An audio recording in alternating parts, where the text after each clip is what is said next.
Hi guys and welcome back to Tom Talks. Make sure to like, share, subscribe, comment, all that good stuff.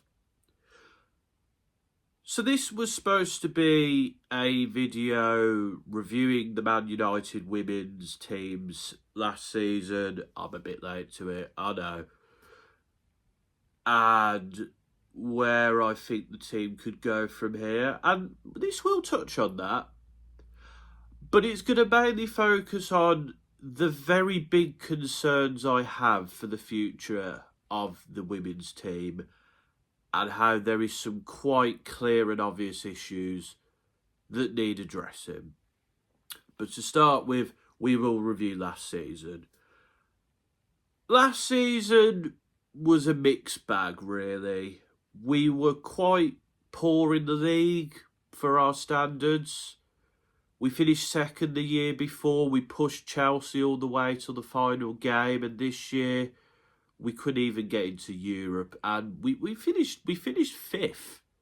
We were really off the pace. Defensively, we were very open, and we allowed teams to just sort of run past us. I think up front, we did have goal scorers in the team.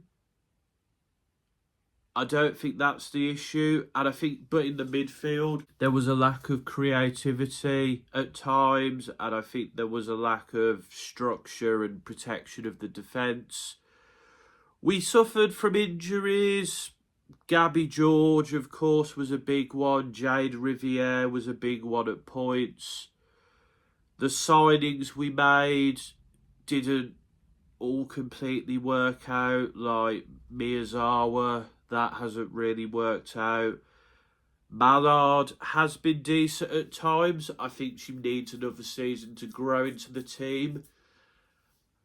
And it ended up being the Nikita Paris, who had an excellent season, and Rachel Williams ended up replacing the goals of Alessia Russo, which was fortunate. And like Irene Guerrero, she barely played. And, I don't understand that. But we won the FA Cup, and that is a huge moment for this club to win their first major trophy. It was brilliant to watch. It was brilliant to see Ella Toon's fantastic first goal, to see Lucia Garcia completely tear up the final. It was brilliant, and it was a really great moment for this team. And it could have been the start of something. But unfortunately, a lot has transpired in the last few months, during and post-season, that does concern me a bit. So the final game of the season, we lost 6-0 to Chelsea. I was there. It was embarrassing. It really was. It was a completely awful performance. Poor defending. Not much going on up front. It was a poor way to end the season. And the fan support from United, I don't think was very good either. The Chelsea fans were roaring behind their team. And to see them lift that trophy wasn't fun. But also, the United players stayed and watched them lift that trophy. And I think that was important, as to say, look at where you have to be, the levels you have to be to win this trophy.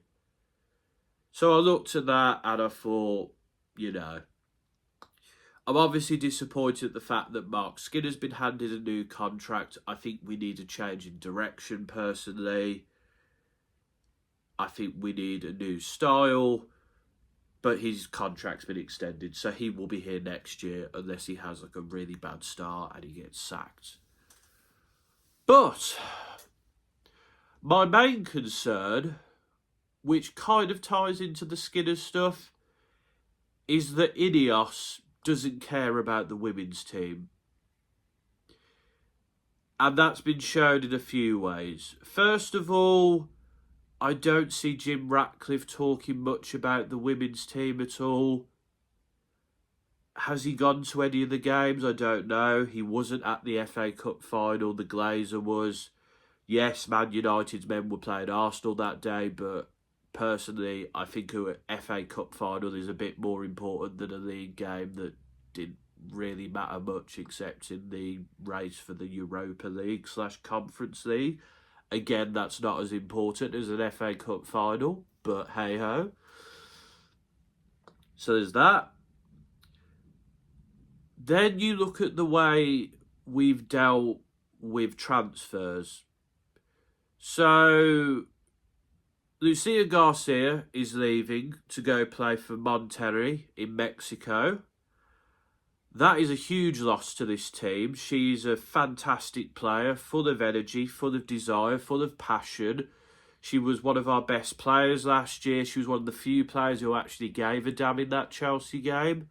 And she won us the FA Cup final. Not single-handedly, of course, but her 2 goals were very important. And she is a huge loss to the team. Mary Earps is going to PSG, which has been a looming transfer saga. I do wonder, is Tullis Joyce ready to step up to the mark? We shall have to see.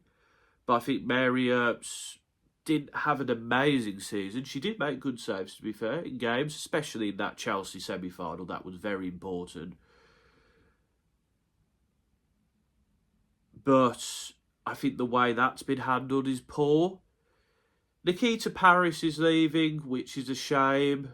But I think she wants to move to America, so as long as she gets replaced, that's important.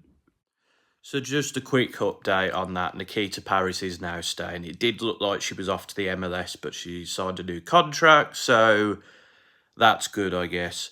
There's a few points in this video that are slightly outdated now. I will just update you on those, but yeah, good to see that she's a huge loss. She was, I believe, our top scorer last year. Don't quote me on that.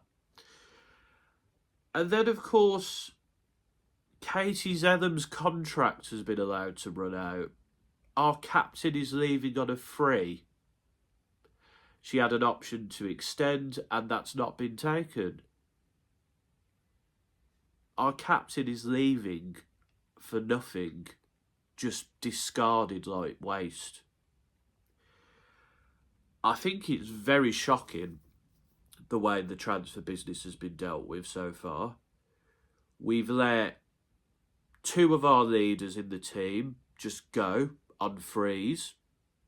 Mary Earps kind of was inevitable, I guess, but Casey Zellum was part of the academy. She's United through and through. I don't think she would have wanted to leave. So I'd just like to say that the transfers is not all on Ineos. It's more to do with the Glazers, because I think the Glazers let a lot of the women team players' contracts run out.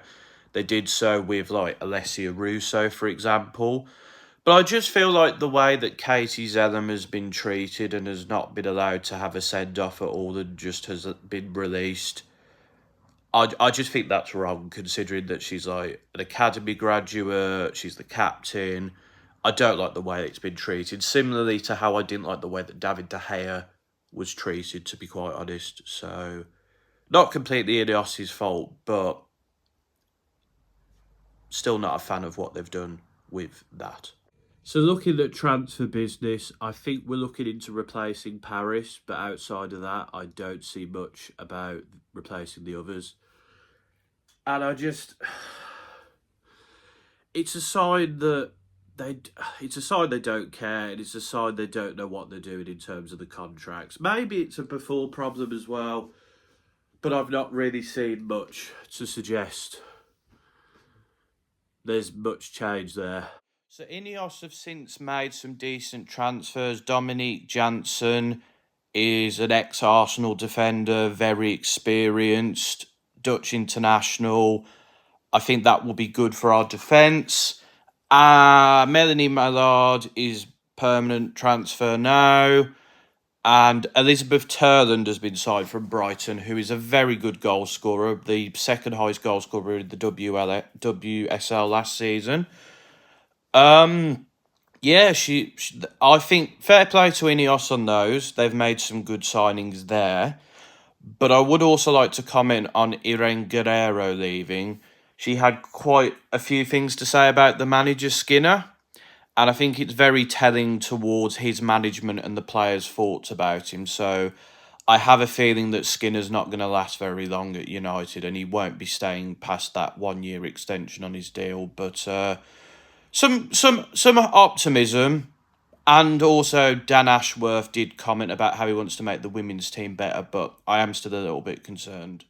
So, another thing that has massively concerned me is a report in The Athletic that the PFA is currently investigating because Man United's women's team has been moved out of their training facilities to accommodate the men's team while a rebuild and change in infrastructure is being made, and they've just been put in porter cabins. That is a completely disgusting and awful way to treat the women's team. And I think it really shows how little Jim Ratcliffe and Ineos care about the women's team, because if those reports are true, of course, it's one source, but it seems fairly credible, then that's disgusting, because this football team is part of Manchester United, and it doesn't matter whether they're less popular than the men's team or whatever. They should be treated with dignity and respect and treated like a football team, because they are part of the club. Whether you support them or not is up to you. But they are part of this football club, and they should be treated with respect and dignity. And that is not how to treat them with respect and dignity. And I think it shows why a lot of these players might be so happy to leave the club or not extend their contracts. So an update on this: they will not be in porter cabins now. They will be at St George's Park, which is the England training facilities, which is a bit better, I suppose, but I still don't agree with them having to give up their training facilities for the men's team, to be honest. I think it shows a sort of preference, which I don't really like, to be quite honest. But this doesn't appear to be a problem singularly with United.